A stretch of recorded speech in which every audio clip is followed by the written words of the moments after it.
I'm Christine Lottie. This is Matthew Reese. I'm Stephanie Beatriz. I'm Tate Donovan. I'm Emily Swallow. This is Josh Radnor. This is LA Theatre Works. I'm Susan Lowenberg. She was a wonderful scientist in a time when there weren't many women scientists. But she wasn't striving for a goal, and certainly not for a Nobel Prize. That's biographer Brenda Maddox, talking about one of the 20th century's greatest and most unheralded scientists, Rosalind Franklin. While names such as Watson and Crick are now synonymous with the discovery of DNA, Franklin remained a marginalized and misunderstood figure until recently. Playwright Anna Ziegler and star Miriam Margolyes bring Rosalind Franklin to life in a story of brilliance, discovery, and the perils of unchecked ambition. And now, LA Theatre Works presents Photograph 51 by Anna Ziegler, starring Miriam Margolyes as Rosalind Franklin.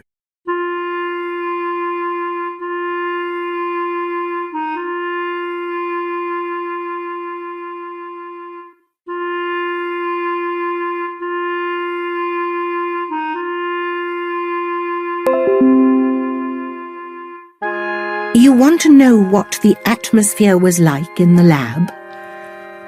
We made the invisible visible. We could see atoms, not only see them, manipulate them, move them around. We were so powerful. Our instruments felt like extensions of our own bodies. We could see everything, really see it. Except sometimes what was right in front of us. When I was a child, I used to draw shapes overlapping like endless Venn diagrams. My parents said, "Rosalind, maybe you should draw people. Don't you want to draw our family, our little dog?" I didn't. I drew patterns of the tiniest repeating structures. And when I first got to use my father's camera, I went outside and found 4 leaves. I arranged them carefully on the curb. But the photograph I took was not of leaves. You see, nothing is ever just one thing. This was a map, rivers, the veins of a barren land. And when I wanted to become a scientist, my father said, "Ah, I see." Then he said, "No." Yes, I remember. It was a particularly cold winter in London. January 1951. And at the same time in Paris. Not again, Wilkins. Really? In Paris, Rosalind Franklin was packing up to move. Why tell a story about someone who barely made a dent? We like this story, Watson. Not this version, Crick. I don't care whether you like it, Jim. It isn't about you. But it should be. No, not this time. I agree with Dr. Wilkins. Thank you, Gosling. On the other hand, do you really think it's wise to... Wise to what? I just don't want you to... I'm fine. Fine. You all do what you want, but it'll end the same way. No, it won't. It can't. Francis. There was a party for her at the Laboratoire Central. Everyone stayed late into the night, drinking and telling stories, entreating her not to leave.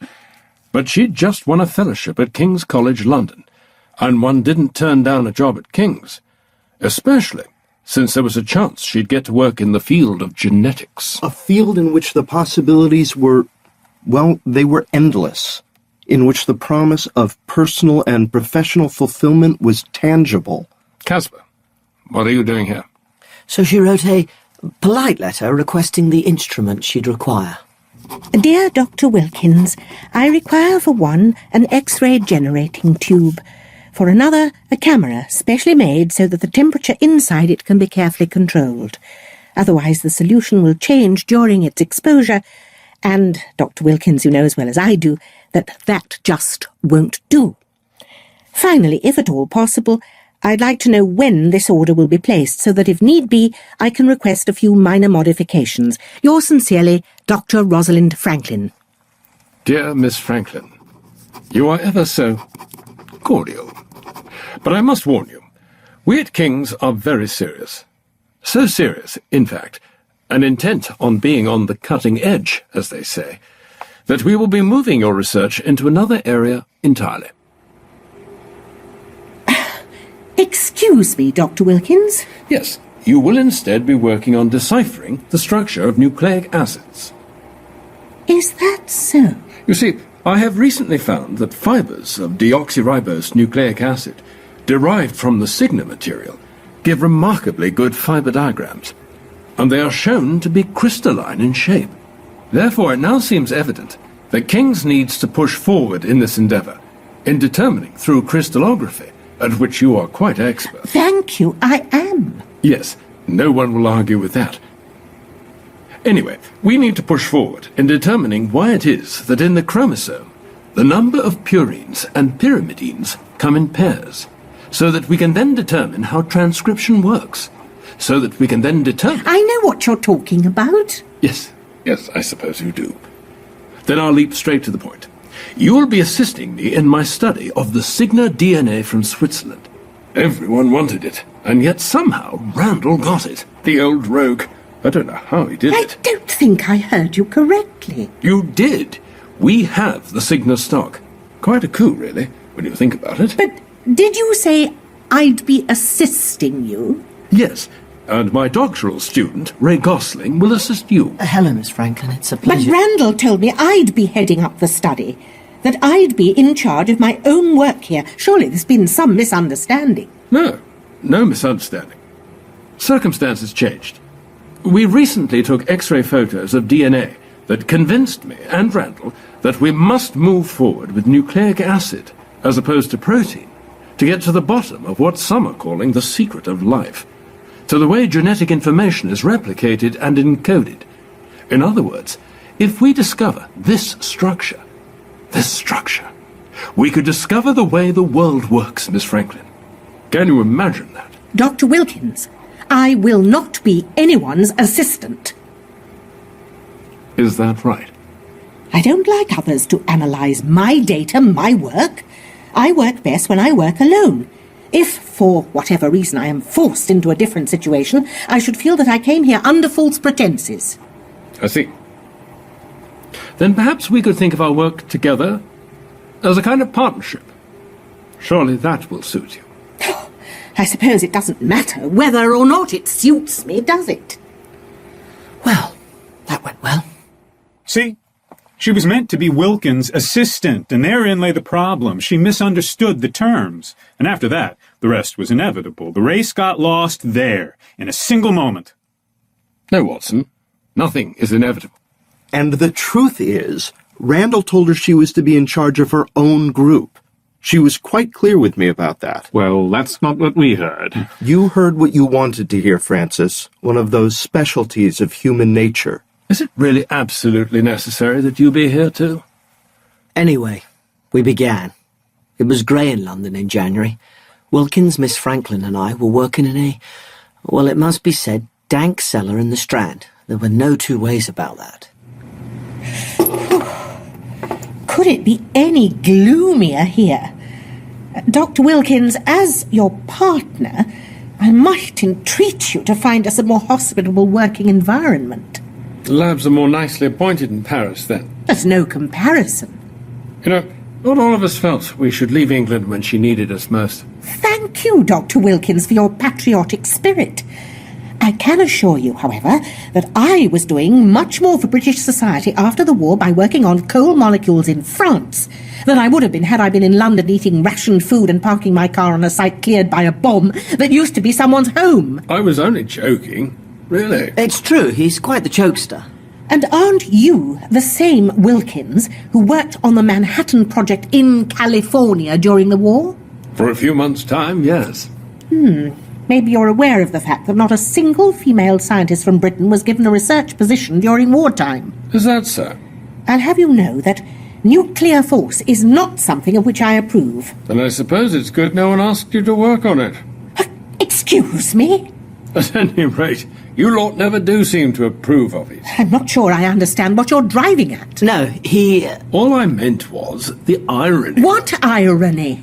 Just that people worked hard to come up with these ways to save Well, the Jews. And then all you hear back from them is how they don't approve. It feels a little... You're absolutely right that the Jews should be in a more grateful frame of mind these days. All right, Rosie. My name is Rosalind, but you can call me Miss Franklin. Everyone else does. Fine.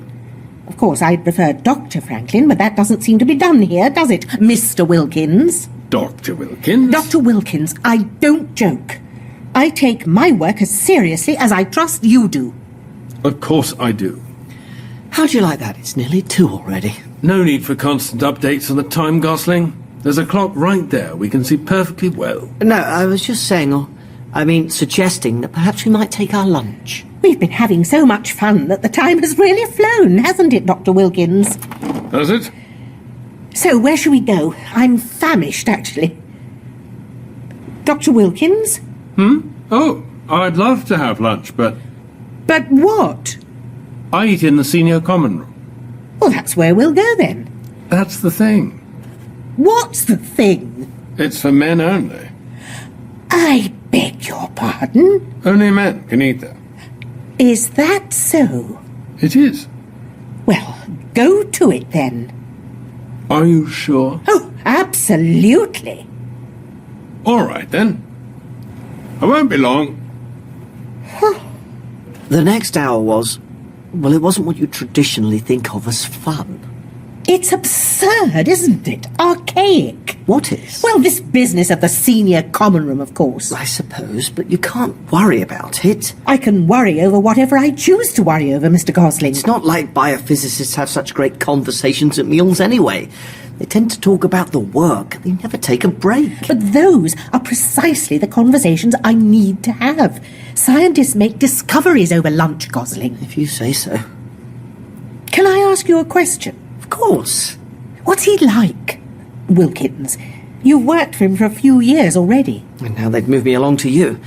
The conveyor belt chugs along, but doctoral students are good people to work with. We're like liquids. We take the shape of any vessel into which we're poured. What do you mean by that? That you don't have to worry about a thing. My allegiance will be to you. You're my advisor now. Well, good. I would have expected as much. Wilkins is fine. Between you and me, he's a bit of a stiff, but I'm sure you two will get along. He's easy enough to get along with, and he works hard. You know, no wife to go home to, no children. He devotes himself completely. Oh, so do I. What does Mr. Franklin have to say about that? There is no Mr. Franklin, unless, of course, you're referring to my father. No, I wasn't. I'm sorry, I really didn't mean to offend. I didn't mean to... Hello, Gosling. And Miss Franklin?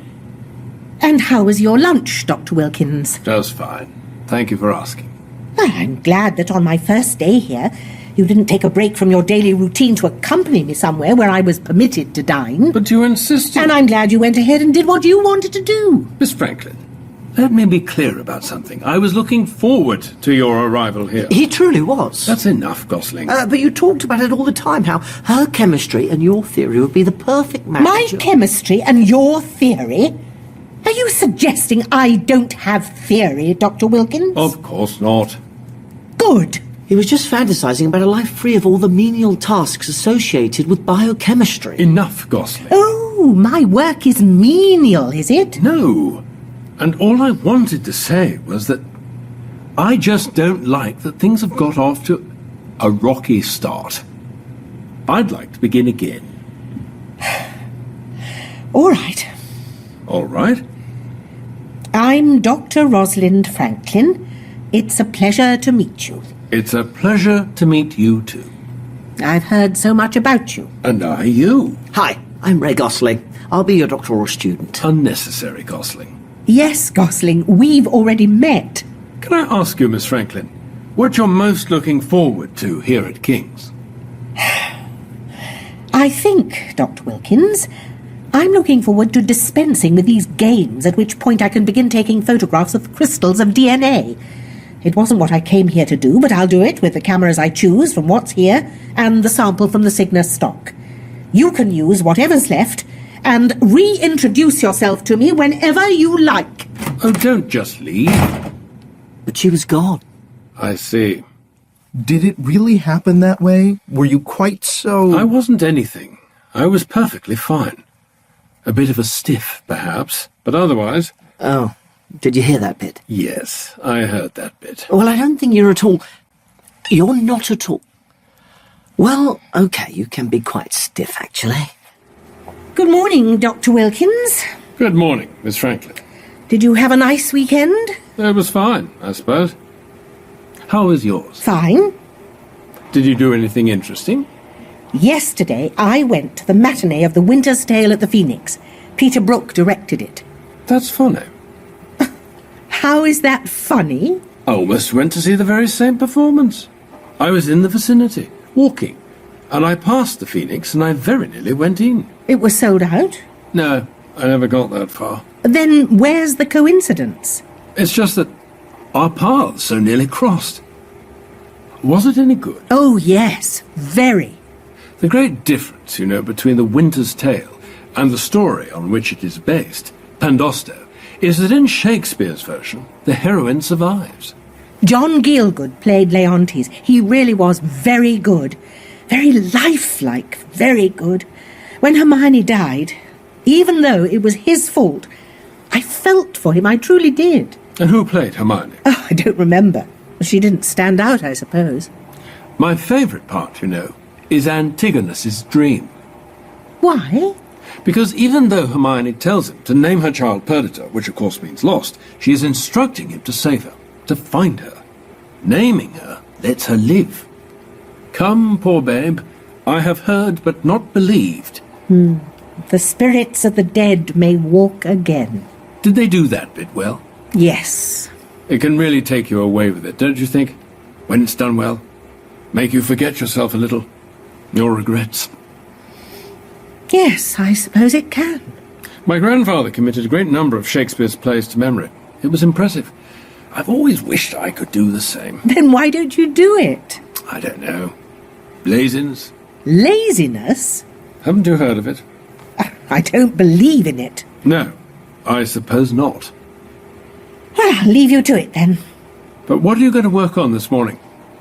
Oh, I expect I'll be trying to get an image of DNA that isn't destroyed by the lack of humidity in the camera. I suppose we need to fix that problem, don't we? Yes, I suppose we do.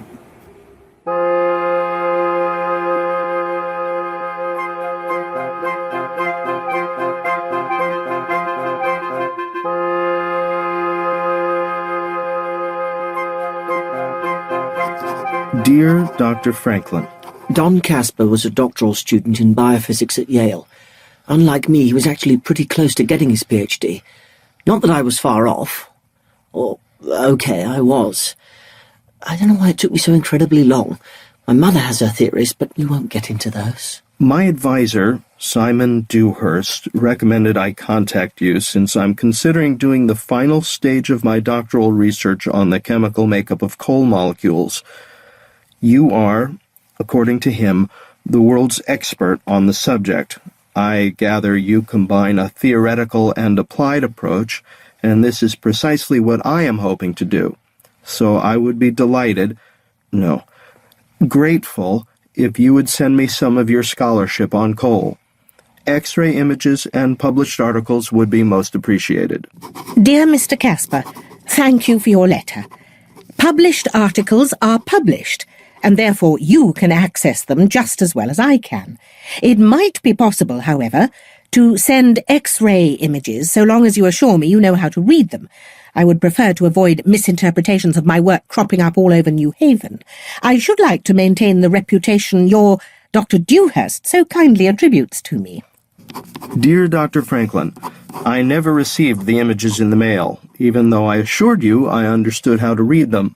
Could you please resend? It's been over a month, and I'm anxious to finalize this section of my dissertation.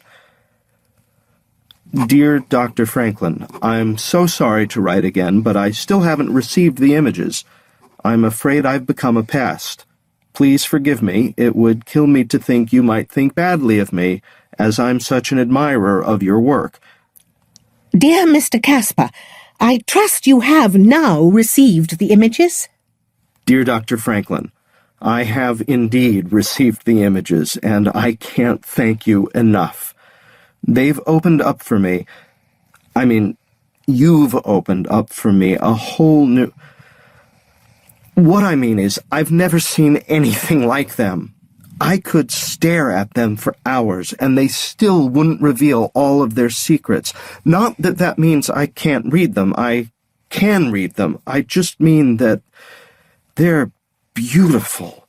These shapes within shapes, shapes overlapping, shapes that mean more than what they seem at first glance, but are also beautiful simply for what they are. I think one sees something new each time one looks at truly beautiful things. Thank you, Mr. Casper. I'm pleased you received the images. One sees something new each time one looks at truly beautiful things? Yes, I think so. And so did she. Sometimes she would get away from the lab. I'd arrive in the morning and no one would be there. Well, I was there. And then the telephone would ring. I'm in Switzerland. What? Switzerland, I said. I can't hear you. I told you I was going hiking this weekend. I'm just going to stay an extra day. Fine. Oh, can you hear me? She would just disappear sometimes. One day here and then gone. Like a restless ghost. Oh, it's beautiful here, Gosling. You should have smelled the air at the summit. It was... You have to speak up. I just My can't... head feels clear for the first time in ages. And I've been doing some really wonderful thinking. I believe I've worked out how to fix the camera. And the Alps seem larger and yet somehow less overwhelming than they have in the past. As though their vastness was made for me. As though the more of something there is to climb, the further I'll get to go. It seems so obvious now. The mountains mean more than what they seem at first glance, but they are also beautiful simply for what they are. You know, I think one sees something new each time one looks at truly beautiful things. Miss Franklin? Rosalind? Are you there? But she wasn't there, was she? She was too busy snowshoeing and enjoying things like nature and small woodland creatures. I mean, didn't she feel that something was at her back? A force greater than she was? You mean us, Crick? No, I mean fate, Watson. What's the difference? And then she'd come back. Gosling, more to the left. Oh, I said the left. I am moving it to the left. More. You have to move it more. We're simply not aligned. Don't step into the light, Miss Franklin, please. Damn it! You can't move through the beam like that. If I have to do everything myself, I will. I mean, don't you understand? I will literally go mad if we don't get a better image soon. So let's get it done, Gosling. It's as simple as that. Doesn't have to be. What was that? I said I'm here to help you. I just don't want to... What, Gosling? Just don't want to what? I was going to say endanger myself, but I didn't. I could have said put myself in harm's way. Could have said that even though we didn't know for sure yet. I could feel the way that beam cut through my flesh. Instead, I said to her, yesterday's photographs were better. The best yet. Did you see them? Of course I did. There was a little crowd around them this morning, marvelling at them, at the detail you captured. Was there? Absolutely. They were enthralled. It's quite gratifying, really. You should feel... It's going to get to the heart of everything, Ray. But you still need to sleep occasionally, don't you? Or don't you need any? We can call it a night if you like. You mean, or why don't I call it a night? They were really enthralled, were they? Like chickens clucking around a new bit of food. Go home, Ray. So long as you promise not to... What? Stay too late. So long as you promise not to stay too late. Oh, I promise. You're lying. Yes. Did she really do that, Gosling? All the time. And you didn't... I couldn't. It was like speaking bad French to a French person who insists then on speaking in English, just to show you're not good enough to speak to her in her own language. That she can walk all over you in any language, anywhere. She did know a lot of languages. That's not what I meant. I know. And then there was the conference in Naples, spring 1951. Yes, and it was typical enough. Everyone pretended to be terribly interested in everyone else's work, My lecture was on the last day, and the room was nearly empty. I showed a few slides, explained why we felt nucleic acid was worth studying as opposed to protein, and then packed up my things. I was about to leave, but then a young man with really very odd hair blocked my path. Good to meet you, Dr. Wilkins. I'm Dr. Watson. Hello, Watson. Can I help you? It's Dr. Watson, but no matter. The thing is, I was fascinated by your presentation. Oh, good. Thank you. Makes me think, more than ever, that the gene's the thing. I mean, we have to get to the bottom of it. Discover how it replicates itself. And so, we need its structure. Your slides convince me that this can and should be done. That the shape is regular enough that it can be studied. Yes, I believe it is. It's just incredibly exciting. What is? To be born at the right time. There's an element of fate to it, don't you think? And I don't believe in fate. You said your name is... Watson. And I was wondering if maybe I could work with you on nucleic acid at King's. I don't mean to be presumptuous. That is a bit presumptuous. Have we even met before?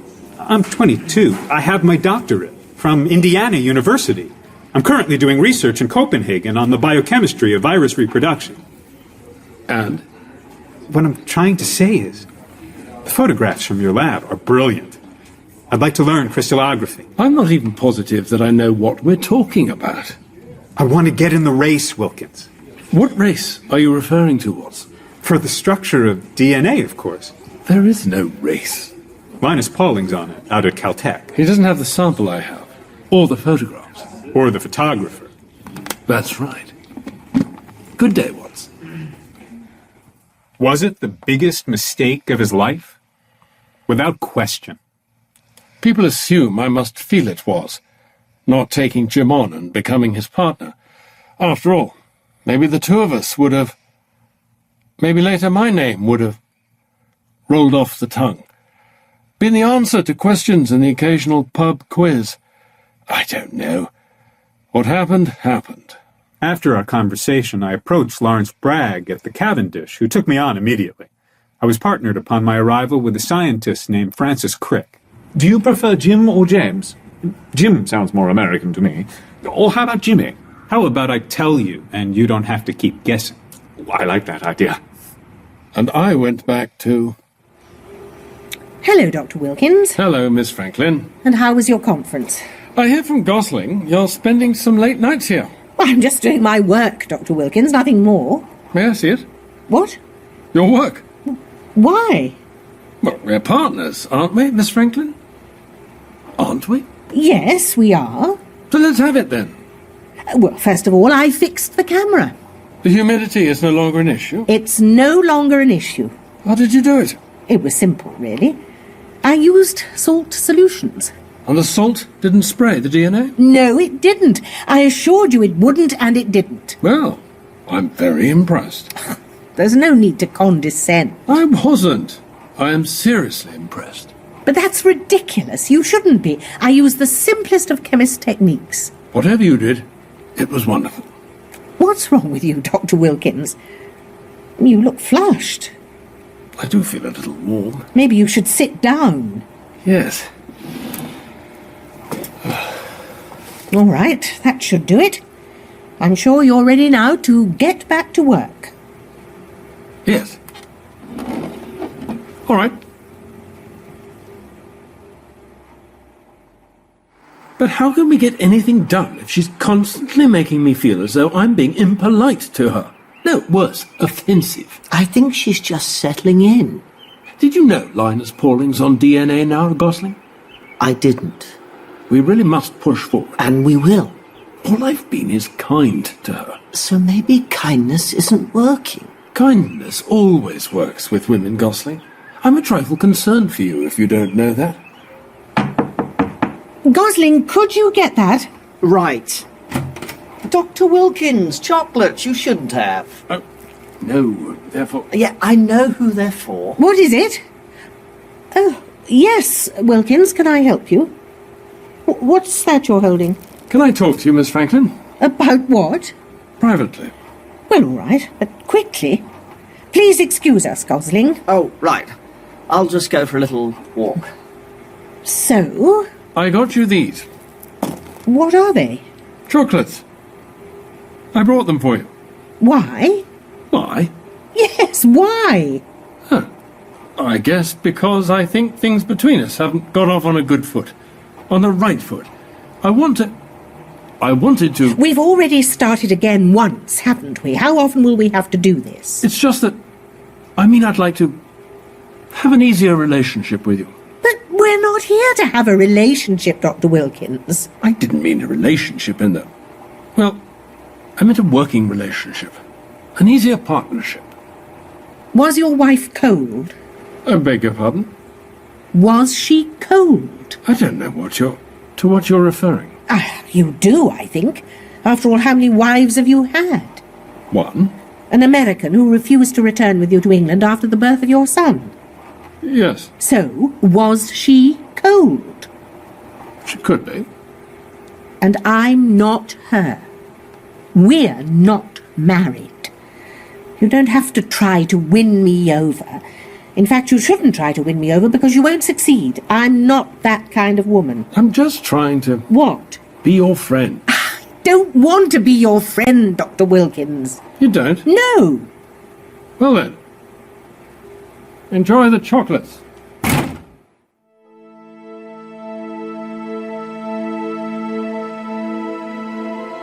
More of Photograph 51 starring Miriam Margolyes in a moment.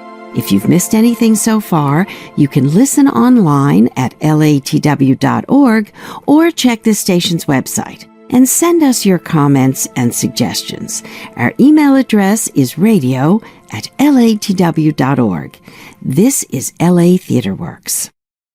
This play is part of LA Theatre Works' Relativity series, featuring science-themed plays. Major funding for the Relativity series is provided by the Alfred P. Sloan Foundation to enhance public understanding of science and technology in the modern world. LA Theatre Works performs and records our productions in front of an audience, and we want to have you at our next show. If you live in LA or you're planning a trip, follow us on Facebook and Twitter and visit latw.org to find out what we're staging next. Major funding for our live performance season is provided by the Peter Glenville Foundation.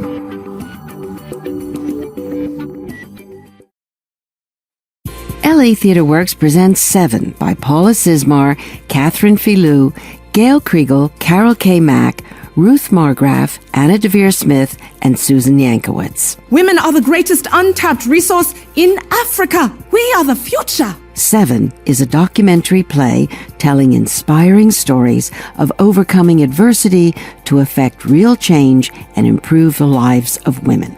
However high the mountain is, it must have a way on the top that you can reach it. There's no price too high to pay to let you know there is sanctity in your voice. I have built a real schoolhouse with a library and 6 classrooms. The children come from many tribes. You have to do it until people who do not have a voice do. I think women can make a difference. You can find Seven and hundreds of other audio plays at store.latw.org.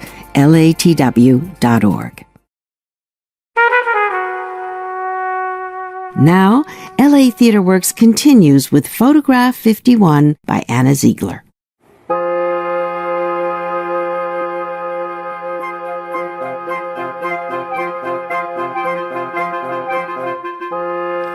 Dear Dr. Franklin, I hope this isn't out of turn, but I wanted to let you know how immensely helpful your images have been. The work is going well. Incredibly well, actually. This morning, I realized that for once, I didn't feel plagued by lack of direction, by this persistent question about what to do with my life and whether I've made the right choices. I have made the right choices. I just love... does the X-ray camera ever seem like it's just an extension of your own eye? As though you and you alone possess the superhuman powers that allow you to see into the heart of things, to understand the nature of the world as though it's a secret no one else is meant to know? I do. And I think you do too. Dear Mr. Casper, thank you for your letter. And yes, I do share some of your ways of thinking. It's nice to hear that one isn't alone. And then Wilkins gave a lecture and referenced his DNA work. I didn't say it quite like that. He announced to great applause that all the X-ray patterns he'd made indicated a clear central X, a helix, and it wasn't pretty. The aftermath, I mean, not the helix.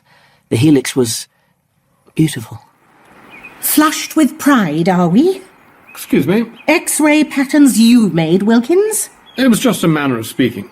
Everyone knows who's on the team, that there is a team. Well, I don't know which X-ray patterns you were looking at, but in the ones I took, it's certainly not clear that there is a helix. It's like you're unwilling to see it.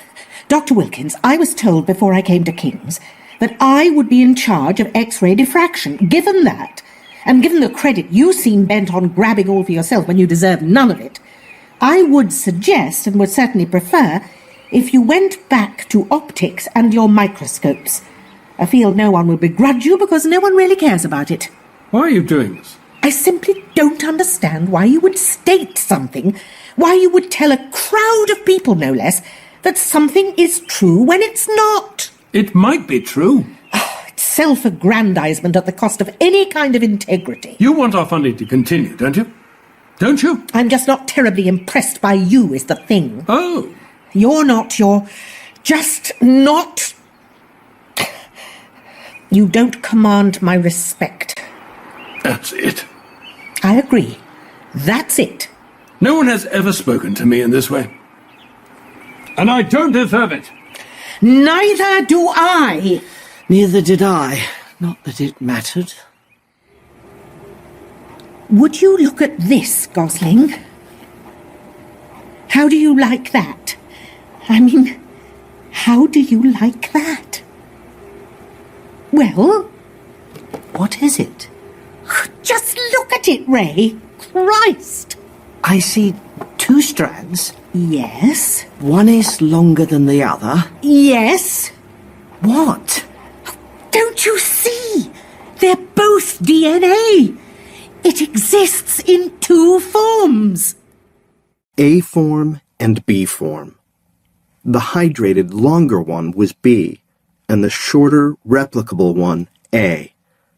It turned out that, before, they'd been looking at one on top of the other, like a man and woman making love, at that point when one body is indistinguishable from the other. It had made them virtually impossible to study. But now Rosalind had discovered how to separate man and woman, how to brush them off, get them out of bed, and really see them, naked before her. This achievement alone secured her place in history. Her place in history? Well, it should have. And its significance wasn't lost on Wilkins. Could you please ask Miss Franklin if she would mind terribly if I were to work with her on the B form of DNA? I have some new samples, and I think we should collaborate. Miss Franklin, Dr. Wilkins would like to know if you might consider... Please tell him that I will not collaborate, and I don't appreciate his desire to infringe on my material. She says she will not collaborate. And why is that, precisely? He knows perfectly well. She says you know perfectly... My lord, what's there to be so afraid of? He says, my lord... I'm not afraid of anything. She says she's not afraid of anything. I mean, I simply will not have my data interpreted for me. I've really had enough of this. I agree. I mean, I can't take it anymore. What's more, your antipathy is distracting everyone in the lab. We'll work separately then. I'll take the B form and you can have A. Maybe I'd like B. Morris, you're being ridiculous. Fine. A it is. And so Rosalind did her work, or tried to, painstakingly, paying attention to every detail, every discrepancy. You see, Rosalind didn't hypothesize the way Crick and I did. She proved things. And proving things, as all scientists know, isn't, well, for one thing, it isn't fast. Either the structure is a big helix, or a smaller helix consisting of several chains. The phosphates are also clearly on the outside and not within. Did you hear that Linus Pauling's working on DNA again? I didn't. Well, he is. Oh, good for him. I think Wilkins wants to speed things up. Make a model. The others are making models, you know. If you'd like to take the day off and build a model, Ray, you're welcome to do so. I'd suggest a train or an automobile. Those tend to reflect reality fairly well. You see, to Rosalind, making a model was tantamount to negligence. She needed to do all the calculations first, to sit in a dimly lit room and do the maths. So what ended up happening was that she and Wilkins both sat in separate dimly lit rooms doing maths. Unsurprisingly, Wilkins got lonely. I wasn't at all lonely. And so he'd visit his friend, Francis Crick, in Cambridge at the Cavendish. A new scientist had just joined the lab there, too. Me. Another pint, then? Oh, why not? Yes, why not? This is practically a celebration. I don't think I've seen you in, months now? You've been neglecting me, Morris. I know. Tell me what you've been up to. Still on those hemoglobins, Francis? But we're so enjoying hearing about your work. Yes, we know all about our own work. There's no fun in that. It's nice to be here, I must say. She's really that bad? Worse. The Jews really can be very ornery. You're telling me. Is she very overweight? Why do you ask? He imagines that she's overweight, the kind of woman who barrels over you with the force of a train. Or a Mack truck. No, she's not like that. No, she's like... To Watson and Crick, the shape of something suggested the most detailed analysis of its interior workings, as though by looking at something you could determine how it came to be, how it gets through each day. Tell us more about these recent photographs. Well, they're getting clearer. Every day I think I see more. And then I wonder if my mind's playing tricks on me. So you really think it's a helix? The thing is, she's keeping me from my own work. And she has all the best equipment. Not to mention the best samples. She's hoarding everything. It looks like a helix, Morris. What? Yes, a helix. You should build a model. Oh, no. No, she's opposed completely to models. She doesn't think there's any way they could reflect reality at this point. Mere pointless speculation. Is speculation always pointless? I think as far as Rosie's concerned. She doesn't sound particularly rosy to me. Does she know you all still call her that behind her back? Are you kidding? She'd have us skinned. I can't wait to meet her. Oh, trust me. You can wait. He didn't have to wait long. That winter, King's held a colloquium on nucleic acid structure. I made coffee at the colloquium. That was my contribution. It was January 1952. As we all know, a nucleic acid is a macromolecule composed of chains of monomeric nucleotides. This nucleic acid, which I'll shorthand as DNA, exists in two forms. You know, Francis, I wonder how she'd look if she took off her glasses and did something novel with her hair. You may be onto something, Watson. All right, there it is. I mean, look, she could possibly be attractive if she took even the mildest interest in her clothes. But appearances aside, she is not engaging. No, not in the least. If you examine it, you can see the transition from A form to B form in this hydrated her handshake sample. was far too firm. I mean, there is nothing gentle, nothing remotely tender about her. She is a cipher where a woman should be. That said, she's not fat. So busy analyzing the speaker, they didn't hear what she was saying. That she stated quite clearly that, based on these calculations, it's clear that the phosphates must exist on the outside of the molecule. There is no question that this is the case. And when Watson and Crick made their model a week or so later, everyone at King's was invited up to see it. After all, it was based on our work. Wilkins! What do you make of it? Where's the water in the model? It's nice to see you too, Miss Franklin. DNA absorbs at least 10 times more water than that. Was that right? I don't see how a molecule, if it's as you imagined it, could hold together. How so? The phosphates have to be on the outside. Furthermore, the X-ray data hasn't proved that the molecule is indeed helical. Now, you just don't want to admit that it's right. It's not right, Watson. It would never hold together. Not like that. Perhaps if you'd told me what you were working on a few weeks ago, I could have helped you with it. All right, old boy. But you didn't do that, did you? And why not?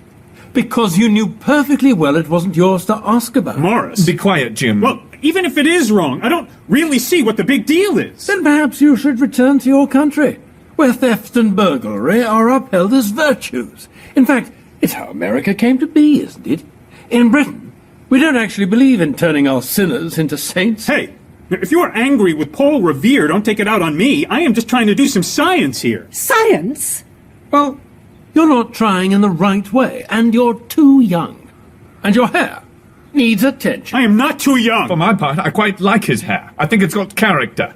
It was a disaster, an embarrassment. The model, I mean.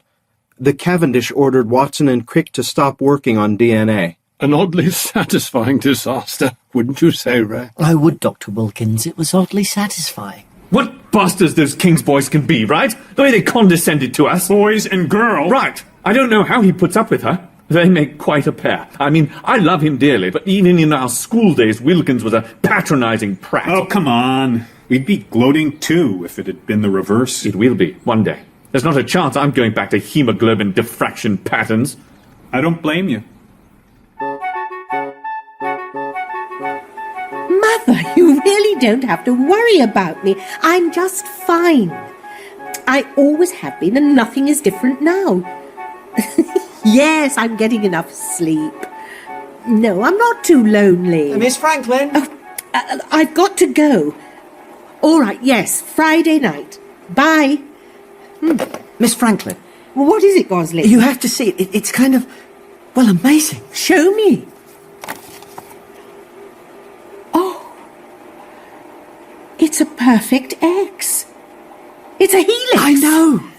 Gosling. It's incredible. I've never seen anything like it. It's certainly a helix. The B form is certainly a helix.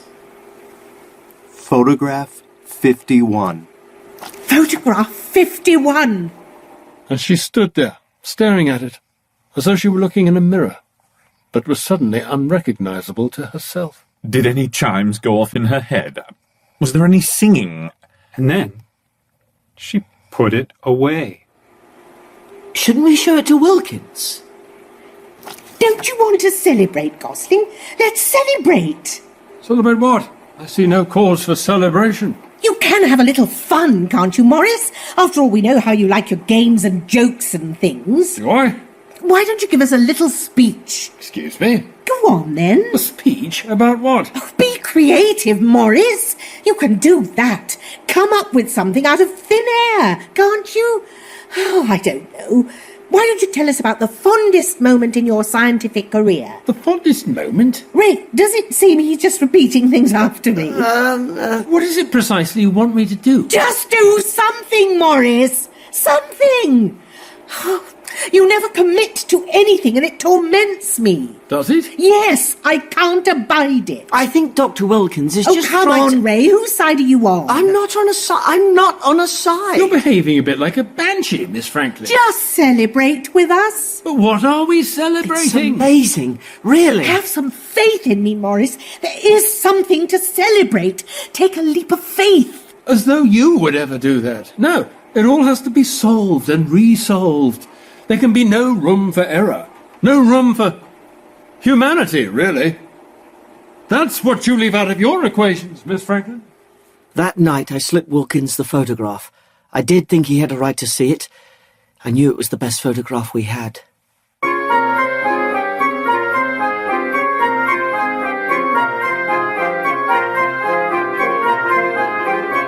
Dr. Franklin, I graduated today. As of this morning, I was still a student, and a mere few hours later, I'm not. I feel like one of my own X-ray exposures, one that took ages to set up and wasn't at all promising, but managed to yield something. A little something. Really, I can't believe it. Neither could my parents. They kept saying, "Don, we thought you'd never finish." But they were happy, and I was happy. Am happy, and I just felt like telling you that I owe all of this to you. And I was wondering, do you think, is there any chance I could come work with you, for you, at King's? It would be a great honor. Maybe there's a fellowship I could look into. Dear Dr. Casper, my most heartfelt congratulations. I'm sure you realize how important semantics are. This title that's now been conferred on you, it means windows have been flung wide, letting in the cold night air, that street lamps will blink on you as you walk past them. In 1945, when I got my doctorate, I thought those letters you've now acquired would have the same value for me. But, of course, you and I well know this is not the case. I'm not complaining about it. One can't focus on such things, and I don't. You are so remarkable, Dr. Franklin. I really hope you don't mind my saying you are so remarkable. I don't know how you exist in the environment in which you find yourself. I just do my work, Dr. Casper. I realized the best thing is just to do one's work and not worry so much about anything else. It doesn't matter anyway. But it does matter. It did matter. You can't be in the race and ignore it at the same time. That's where she went wrong. You told her she was remarkable. I did. And what is a race anyway? And who wins? If life is the ultimate race to the finish line, then really we don't want to win it. Shouldn't want to win it, right?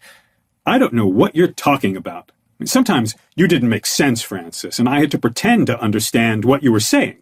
I usually attributed it to a British thing, some guilty remnant of an imperialist past back to haunt you. Or maybe the race is for something else entirely. Maybe none of us really knew what we were searching for, what we wanted. Maybe success is as illusory and elusive as, well, Rosalind was to us.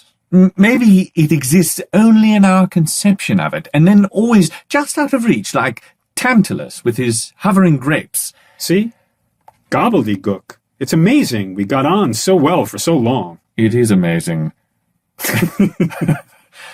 In February 1953, we got our hands on a report Pauling had written about nucleic acid structure. It was wrong. He was wrong about the phosphates. But the simple fact of his writing it meant he was working on it in earnest, which meant he would get it. We all knew it was just a matter of time, and not much time at that. So Watson went to London. He didn't tell me why, but I had a feeling. Good morning. Good morning, lovely Rosalind. What are you doing here? It's nice to see you, too. You could knock. Do you know what I have with me? How would I know? Pauling's manuscript. All right. All right? Look, I really was just about to go... Pauling is going to be publicly humiliated in 2 weeks when this gets published, and you don't even want to see it? Why would I want to see it? To gloat, for one. You should see Bragg. He's walking on water these days. Linus isn't going to beat me this time. See, Pauling made some of the same mistakes Crick and I made. He's proposing a triple-stranded helix with the phosphates on the inside. That's what this rush to publish does. It means our publications are littered with ridiculous mistakes. Do you think the B form is a helix? I'm happy to arrange a time to sit down with you and discuss my findings, but just now is not possible, unfortunately. Morris says you're anti-helical. Morris has no business saying who or what I am. So, you think the B form is helical? I think it might be. Are you sure you're interpreting your data correctly? Excuse me? How much theory do you have? Why are you here, Jim? To share. Is that so? I don't know. I thought you'd be interested in the manuscript. I thought we could talk. But you've never shown any interest in doing that before, which leads me to believe that you're here to insult me. That, or you're not aware of the fact that you're insulting me, which is perhaps worse. Do you think that if you demoralize me, I won't get it done? Get what done? The work, Jim. I think you'll get it done. Or I think you might get it done. But to do that, you have to compensate for the things you're lacking. And maybe I could do that. Do what? Help you. Really? If you wouldn't mind leaving. What I mean is, if you had theory, you might understand how these anti-helical features are really distortions. That what you're seeing is, in fact, a helix. Because I really think it is one, Rosalind. I have this feeling that's divorced from reason that I can't explain. It's deeper than... I mean, if I've known anything for sure in my life, this is it. You must sleep so easily with that kind of certainty. No, I don't sleep. There's too much to think about. You know there is. It overwhelms you. I can see that. So share your research with me. I mean, you're not going to get it on your own. Get out! Be reasonable, Ross. Get out of my lab! There's no need to get so upset. I'm not upset. I'm not upset. What I am is none of your concern. Just go. Why won't you even consider Out! Okay. And stay out! Down the hall, Watkins was with Wilkins. Or Wilkins was with Watson. If it wasn't in poor taste, they'd have been holding hands. She really is a right old hag, isn't she? I mean, the way she lunged at me, I really thought I might get hit. A complete disaster. Did it to me once. All I was doing was trying to be congenial. Me too. She takes everything so seriously. One needs to be more lighthearted sometimes. I mean, every now and then, at least. I know. I mean, I can't believe this is what you've had to put up with. It's really more than anyone should be asked to do. It really is. It is. And it's all such a shame. What is? That we're not actually partners.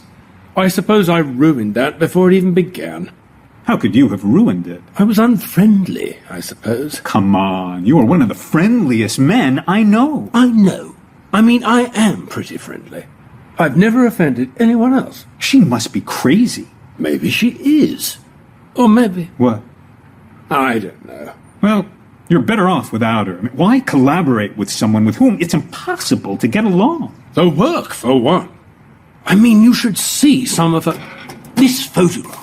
She took of bee, for instance. What photograph? This one. Here. Have a look. Huh. I need to... What? Go. I need to go. Just like that? James!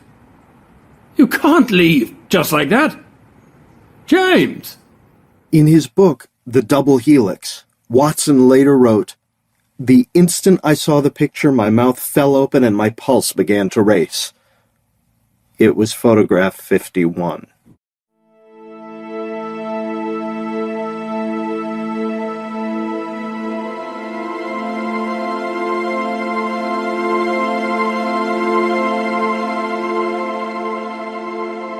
This is LA Theatre Works' production of Photograph 51 by Anna Ziegler. Our story continues in Hour 2. You want to build another model? Would that be all right with you? If I'd known you were going to do another, I wouldn't have... What, Morris? Said so much, I suppose. Or shown you. Stay tuned for Hour 2 of Photograph 51, produced by LA Theatre Works. If you've missed anything so far, or can't wait for Hour 2, you can listen online. Go to latw.org or check this station's website for more information. Funding for LA Theatre Works is provided by listeners like you. For more information on supporting LA Theatre Works programs, including live productions, tours, radio broadcasts, library access, and educational outreach, visit our website at latw.org. Photograph 51 stars Miriam Margolyes as Rosalind Franklin with Matthew Arkin, Maxwell Caulfield, John Matthews, Darren Richardson, and Nick Torrin. Our director is Michael Hackett. Send your comments and suggestions to radio@latw.org. I'm Susan Lowenberg, producing director of LA Theatre Works. Support for LA Theatre Works is provided by the many friends and contributors who are our producing partners, including listeners like you. You can learn more about our local and national arts and educational programs and how you can support bringing great theater to people across the nation by visiting our website at latw.org. Additional support for LA Theatre Works' national broadcast series is provided by the Capital Group Company's Charitable Foundation, the Department of Cultural Affairs, City of Los Angeles, and the Los Angeles County Board of Supervisors through the Los Angeles County Arts Commission. This is LA Theatre Works.